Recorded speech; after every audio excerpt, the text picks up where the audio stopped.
Assalamualaikum warahmatullahi wabarakatuh. Perkenalkan, saya Nailul Lusna dengan NIM 210201032.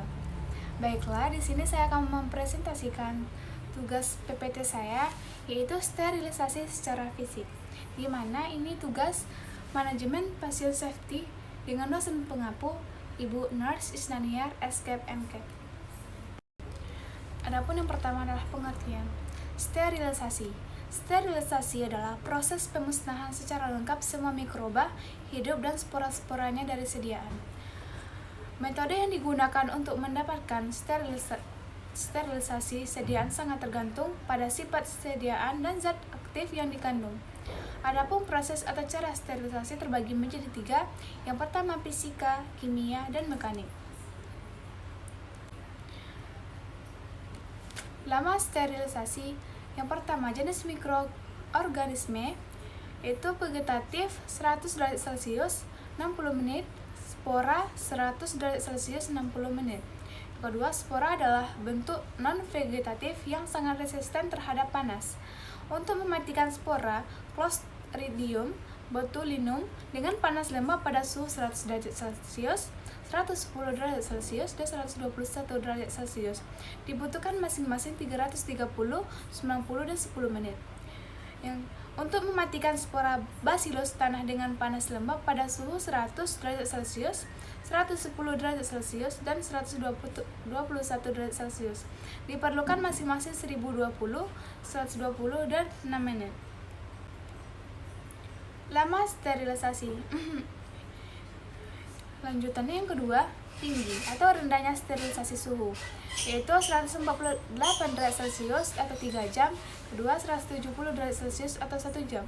Ketiga, faktor lain atau pH, pH asam atau alkalis, lebih netral, pH 1,2, 5 menit atau 100 derajat Celcius.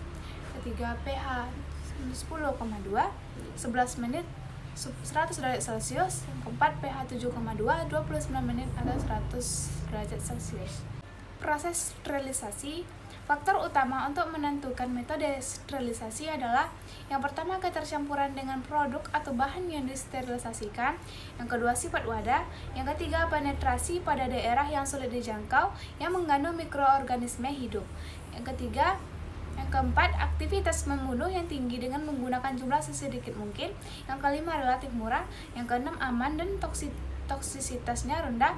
Yang ketujuh, mudah pelaksanaannya. Yang kedelapan, waktu yang diperlukan singkat. Yang kesembilan, adaptasi terhadap proses terkait lainnya.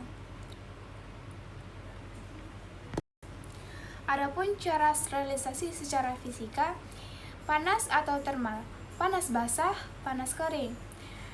Penyaringan filtrasi, radiasi terbagi radiasi elektromagnetik ke radiasi vertikal. Sterilisasi panas basah, yaitu adanya panas, ada uap air dan kelembapan. Prinsipnya terjadi koagulasi dan denaturasi protein. Kedua, ikatan disulfida dan hidrogen dari strands protein dirusak atau inaktif. Ketiga, tanpa air sulit dirusak, butuh energi yang banyak. Cara sterilisasi panas basah.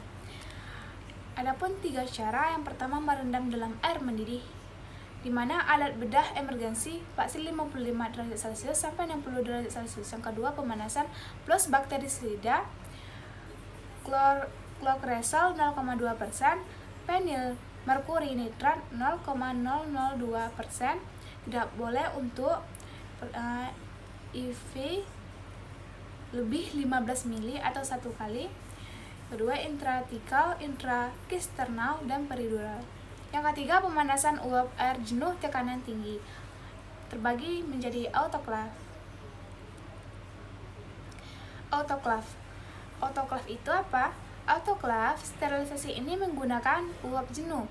Mekanismenya, perusakan mikroorganisme dengan mendenaturasi protein penting untuk pertumbuhan atau reproduksi mikroorganisme, juga pelelahan membran sel. 3. Ikatan hidrogen pada protein terjadi antara gugus amino dan gugus karboksi. Ikatan hidrogen mudah putus dengan adanya molekul air karena terjadinya ikatan hidrogen antara masing-masing gugus tersebut karena adanya molekul air. Keempat, fungsi air pada sterilisasi panas lembab adalah dalam proses denaturasi. Autoklaf. Adapun kelebihannya, pertama, aktivitas pembunuhan tinggi dapat membunuh semua jenis mikroorganisme. Kedua, murah. Ketiga, sederhana dan cepat. Yang keempat, hanya perlu pemantauan waktu, temperatur, dan tekanan. Biasanya waktu 15 menit, temperatur 121 derajat Celcius, tekanan 1 atm. Adapun kekurangannya, banyak bahan yang sensitif terhadap panas atau panas basah. Yang kedua, keterbatasan panas basah untuk berpenetrasi melalui wadah. Yang ketiga, udara harus dihilangkan karena dapat menghalangi difusi uap air. Autoklaf. Sterilisasi ini panas lembab biasa digunakan untuk mensterilkan. Pertama, sediaan injeksi dan suspensi 121 derajat Celcius selama 15 menit. Baju operasi 134 derajat Celcius selama 3 menit. Plastik dan karet disterilkan terpisah dari kontainer. Adapun siklus sterilisasi uap meliputi pada fase pemanasan conditioning, pemaparan uap exposure, pembuangan exhaust, dan pengeringan. Adapun gambaran dari autoklaf bisa kita lihat di samping. Oke, kita lanjut. Faktor yang mempengaruhi sterilisasi uap yang pertama adalah waktu. Jika mikroorganisme dalam jumlah besar dipaparkan terhadap uap jenuh pada suhu yang konstan, maka semua mikroorganisme tidak akan terbunuh pada bersamaan. Terminologi devalue digunakan untuk mendeskripsikan waktu yang diperlukan untuk membunuh 90% mikroorganisme yang ada. Setiap mikroorganisme akan mempunyai devalue yang berbeda dan value bergantung juga pada suhu. Adapun faktor-faktor yang mempengaruhi sterilisasi uap, yang kedua yaitu suhu. Peningkatan suhu akan menurunkan waktu proses sterilisasi secara dramatis. Sebagai gambaran, waktu yang diperlukan untuk membunuh 1 juta B Stereothermophilus pada suhu 115,6 derajat Celcius adalah 42,6 menit. Dengan menaikkan suhu sampai 140,6 derajat Celcius, waktu yang diperlukan hanya 8 detik. Hal ini tentu terjadi pada kondisi uap jenuh autoklaf, sedangkan pada kondisi uap tidak jenuh, mikroorganisme mungkin tidak akan terbunuh secara sempurna, walaupun suhu sterilisasi dinaikkan. Adapun faktor-faktor yang mempengaruhi sterilisasi uap, yang ketiga, kelembapan. Efek penambahan daya bunuh pada sterilisasi uap disebabkan kelembapan akan menurun suhu yang diperlukan supaya terjadi denaturasi dan koagulasi protein. Kedua, adanya cairan dalam uap mengidentifikasikan istilah kualitas uap. Untuk proses sterilisasi uap, kualitas uap yang diharapkan minimal 97 derajat. Jika kualitas uap di bawah 97 derajat, maka dianggap uap tidak jenuh sehingga daya butuh mikroorganisme akan berkurang. Baiklah, sterilisasi panas kering, yaitu kering, tidak ada air atau kelembapan, kurang. Prinsipnya, terjadi dehidrasi dan oksidasi protein, butuh energi yang banyak. Pemanasan basah, waktu lebih singkat, suhu lebih rendah dibanding pemanasan kering.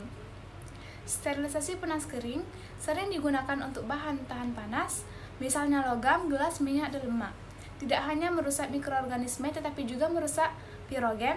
Dianggap sebagai metode yang aman dan terpercaya. Temperatur yang digunakan 160 derajat Celcius lebih tinggi daripada temperatur yang digunakan pada sterilisasi dengan uap jenuh. Waktu dan temperatur menjadi lebih lama dan tinggi daripada metode sterilisasi lainnya. Tingkat pembunuhan mikroorganisme dan penetrasinya tergantung pada energi yang digunakan. Jika energi panasnya cukup, maka panas kering dapat berpenetrasi dengan baik dan membunuh semua mikroorganismenya. Urutan larutan minyak atau parafin atau salep ditetapkan sterilisasi pada suhu minimal 150 derajat Celcius selama 1 jam. Adapun cara sterilisasi panas kering, pertama membakar, nyala api langsung. Yang kedua menggunakan alat, yaitu oven dengan udara panas, 2 balok pemanas, 3 radio frekuensi induksi. Baiklah, penjelasan dari ovennya yaitu termometer, regulator tempat objek sumber panas listrik atau gas, suhu 140 derajat Celcius sampai 180 derajat Celcius, waktu tidak lebih dari 135 menit. Untuk alat-alatnya seperti alat gelas, logam, minyak, lemak, serbuk. Tidak untuk karet, kain, kertas, larutan air, dan plastik. Baiklah, gambar bisa kita lihat di samping. Baiklah, selanjutnya sterilisasi radiasi. Radiasi adalah tenaga dalam bentuk sinar atau partikel yang dipancarkan dari zat radioaktif. Sterilisasi dengan radiasi mempunyai keunggulan untuk beberapa bahan, tetapi tidak mungkin diterapkan sebagai metode umum. Sterilisasi dari radiasi yang pertama, radiasi elektromagnetik, berupa sinar tampak, sinar UV, sinar gamma, sinar X, inframerah, dan energi microwave. Radiasi elektromagnetik yang umum digunakan untuk menghancurkan mikroorganisme adalah sinar UV, sinar gamma, dan sinar X. 2. Radiasi vertikal, berupa sinar alfa, sinar beta, elektron yang dipercepat, neutron, dan proton. Dari sinar-sinar ini, hanya sinar gamma dan sinar beta yang digunakan untuk sterilisasi produk farmasi. Baiklah, kita lanjut.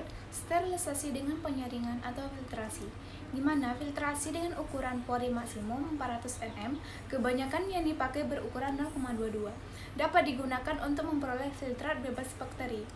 Selanjutnya, metode ini digunakan untuk larutan yang tidak dapat disterilisasi dengan panas. Baiklah, hanya ini yang dapat saya sampaikan. Terima kasih atas waktu yang telah diberikan. Wabillahi taufiq wal hidayah. Wassalamualaikum warahmatullahi wabarakatuh.